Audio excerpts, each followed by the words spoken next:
विधानसभा चुनाव के लिए अधिकांश पार्टियों के टिकट घोषित होने के बाद अब नामांकन का काम तेजी से शुरू हो चुका है। सोमवार को सभी दिग्गज प्रत्याशियों ने अपना नामांकन कराया। भाजपा के 4 प्रत्याशियों ने तो सपा के 2 प्रत्याशियों ने पर्चा दाखिल किया। सभी प्रत्याशी अपने अपने समर्थकों के साथ कलेक्ट्रेट पहुंचे, मगर कोविड गाइडलाइन की वजह से कलेक्ट्रेट परिसर में केवल 2 ही लोगों को जाने की अनुमति दी गई। मगर कलेक्ट्रेट के बाहर कोविड गाइडलाइन की धज्जियां उड़ते हुए साफ देखा जा सकता था।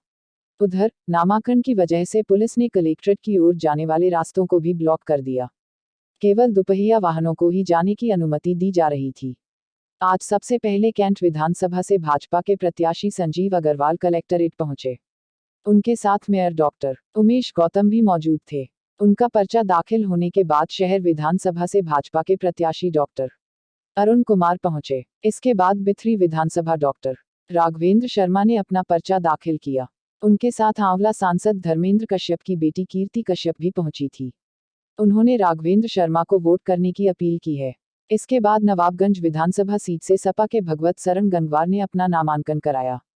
इसके बाद बहेड़ी सीट से भाजपा के प्रत्याशी छत्रपाल गंगवार और सबसे अंत में शहर विधानसभा से सपा के प्रत्याशी राजेश अग्रवाल ने अपना नामांकन कराया। तेज बरेली न्यूज से जमीर अहमद की रिपोर्ट। कि मेरी समाज में छवि कुछ दूसरे प्रकार की है। मेरा भाई कोई बहुत ज़्यादा राजनीतिक तो मुझे राजनीति करनी भी नहीं आती है, पर कुल मिलाकर मेरा आचार व्यवहार, समाज में मेरी एक अलग ढंग की पहचान, समाज के बीच में समरस होना और समाज के सुख दुख में उनके साथ खड़े होना, उनकी जो भी मदद सहायता कर सकने की उतना काम करना, शायद ये मेरे कुछ गुण देखे होंगे। गुण है या दुर्गुण, राजनीति के हिसाब से दुर्गुण है, पर मेरे में उन गुणों को मेरे पारखियों ने पहचाना है और मुझे दोबारा फिर से टिकट देकर मैदान में उतारा है। क्या लगता है बीजेपी पार्टी के द्वारा 2022 में कुछ नए मुद्दे आएंगे, उनके चुनाव लड़ा जाएगा? हमारी सरकार की बहुत स्पष्ट सोच है। हमारी पार्टी कोई परिवारवादी पार्टी नहीं है, जात बिरादरीवादी पार्टी नहीं है, वंशवाद वाली पार्टी नहीं है। समाज में एक लोकतंत्र की जो मान्यता है, परंपरा है, जिस कारण से संसदीय व्यवस्था है और लोकतांत्रिक व्यवस्था है, उसको हमारी पार्टी अपने अंदर भी धारण करती है। बाकी तो सब पार्टियां राजनीतिक दल प्राइवेट लिमिटेड हैं, वो अपनी राजनीति करने के लिए अपना घर परिवार जात बिरादरी इस ढंग का बातें फैलाती हैं। हमारी सरकार बहुत स्पष्ट है, सबका साथ, सबका विकास, सबका विश्वास, सबका प्रयास, और उस मिशन के लिए कार्य कर रही है।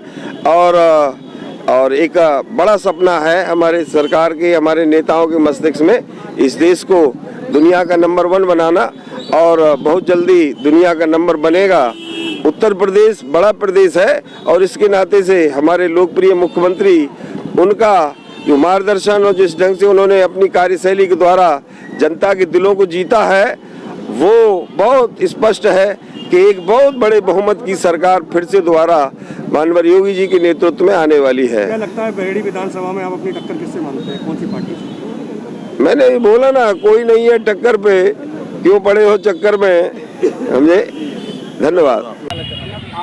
पर्चा दाखिल कर दिया आपने। क्या क्या विकास के मुद्दे होंगे, मतलब किस तरह की जो चुनाव हो रहा है, सभी पार्टियों के अपने अपने दावे हैं, आपका क्या है?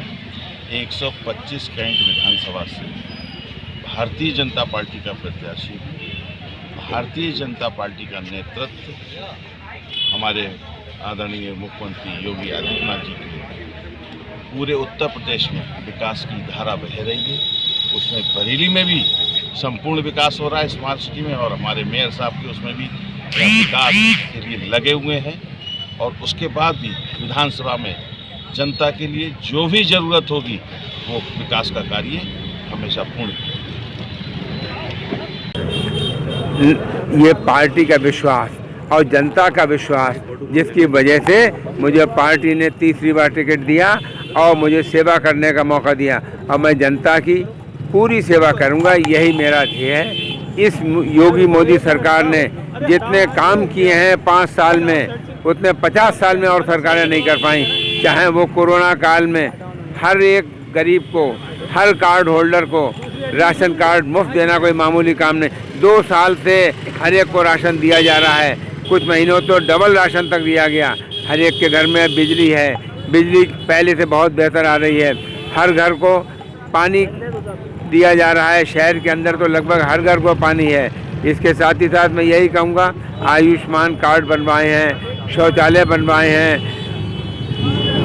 गैस दी गई है, लॉ एंड ऑर्डर इतना इम्प्रूव कर दिया गया जिसका कुछ कहना नहीं। हवाई अड्डा यहाँ बना है, इस एयरपोर्ट से बहुत आसानी हो रही है और इससे बरेली का विकास बढ़ेगा। आप वर्तमान में विधायक रहे हैं, आगे और क्या एजेंडा रहेगा, क्या करने का? आगे मैं मोदी योगी की योजनाओं को आगे बढ़ाऊंगा, बरेली का विकास कराऊंगा, यहाँ के लोगों को और जो सहूलियत हो सकती है वो सरकार से दिलाऊंगा। जानना चाहेंगे, आज आपने नामांकन किया है समाजवादी पार्टी की तरफ से बरेली शहर विधानसभा सीट के लिए, क्या आपकी आशाएं, क्या जनता के लिए करना चाहेंगे आप? देखिए, 37 साल से जो बरेली में शहर सीट पे पिछड़ापन है, शहर नाम है और उसमें अनेकों गांव हैं और उन गांवों में खेती होती है, जाने की रास्ता नहीं है। सड़कें ग्राम समाज की पड़ी हैं, कोई सड़क उसमें पड़ी नहीं है। और उसी हिस्से में सबसे ज़्यादा शहर के उद्योग होते थे, नामी गिरामी फैक्ट्रियाँ होती थी, वो नहीं है। बॉर्डर पे रबड़ फैक्ट्री जैसी है। तो कहने का अभिप्राय ये है कि बहुत काम है। शहर विधानसभा बहुत पिछड़ी हुई है, नाम शहर है लेकिन पिछड़ेपन में वो बरेली की शायद किसी गांव वाली गांव ग्रामीण परिवेश की जो होती हैं कॉन्स्टिट्यूएंसी, उस तरह की है। शहर की बड़ी समस्या है बंदर, आवारा कुत्ते और सांड। देखिए, ये तो बड़ी हैं लेकिन मेरे हिसाब से ये बहुत छोटी हैं। इसे तो सॉल्व कराया जा सकता है नगर निगम स्तर से।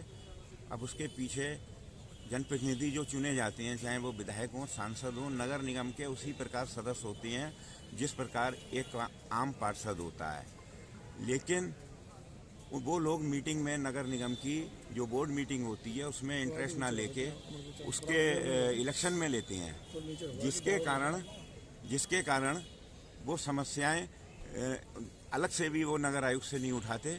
ये सब समस्याएं तो बरेली स्तर की हैं। इसके लिए आपको सिर्फ नगर आयुक्त से कहना है और नगर आयुक्त से समय लेना है, भाई कब तक आप इस काम को करोगे। महिलाओं के लिए कोई डिग्री कॉलेज नहीं है शहर में। हाँ, कोएड भी नहीं है और डिग्री कॉलेज भी नहीं है।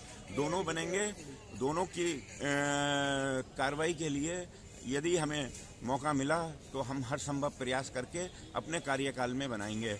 और अस्पताल भी नहीं है, आपको बता दें, एक जिला अस्पताल है बहुत पुराना, जिसके लिए आप सोचो परसाखेड़ा से व्यक्ति आता है, हवाई अड्डे से आता है, यानी कहाँ से आता है।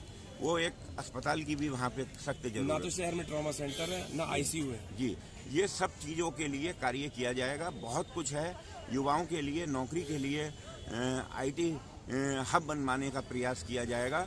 और मैं आज आपके माध्यम से बताता हूँ कि बरेली उत्तराखंड के बॉर्डर पे है, तो ऐसे जो भी ज़िले हैं जो दूसरे प्रदेश के बॉर्डर पे हैं, उनके लिए एक सिटकुल की स्थापना होनी चाहिए ताकि वहाँ पे उद्योग पनपे, वहाँ पे डीजल पेट्रोल बॉर्डर वालों पे सस्ता होना चाहिए ताकि लोग उत्तराखंड में ना जाएं या दूसरे प्रदेशों में ना जाएं।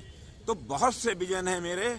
निश्चित समझो, आप 26 साल से मैं नगर निगम में संघर्ष कर रहा हूँ, उसकी जो मैंने सीखा है वहाँ से, बरेली विकास प्राधिकरण से जो मैंने सीखा है, वो निश्चित ही मैं शहर पे आपको करके दिखाऊंगा। और विधानसभा में जो हमारी जनता को दिक्कतें होती हैं, एक एफिडेविट के लिए पहले पार्षद से लेके तहसील के चक्कर लगाने होते हैं, बिजली के बिल कम कराने के लिए न जाने कितनी दिक्कतें उठानी पड़ती हैं।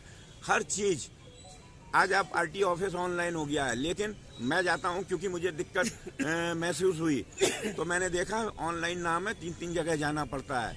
तो क्या ऐसा सिस्टम है कि हम उस पर पैनी नज़र क्यों नहीं रखते हैं? हमें पैनी नज़र रखनी होगी तो निश्चित आप समझ लो कि सारी समस्याएं शहर की दूर होंगी। आपका क्षेत्र जो भाजपा का गढ़ कहलाया जाता है, आप किस तरह से टक्कर लेंगे भाजपा वालों से? जनता बरेली की समझदार है और आप विश्वास करें जितनी खुशी भाजपा की जनता में है, लेकिन नया चेहरा, नया विकास, वो जो है इस तरह से खुश हैं कि नया चेहरा, नया विकास, तो उनको बहुत खुशी है। और कुछ लोग तो अभी सामने नहीं आए हैं जैसे जैसे चुनाव बढ़ेगा तो आपको दिखेगा। अभी शुरुआत है चुनाव की, आज मैंने नामांकन कराया है और जैसी जैसी अब कार्यालय की परमिशन लेंगे, कार्यालय खोलेंगे, कोई भी गलत काम नहीं करेंगे, बगैर परमिशन के कोई कार्यालय नहीं खोलेंगे।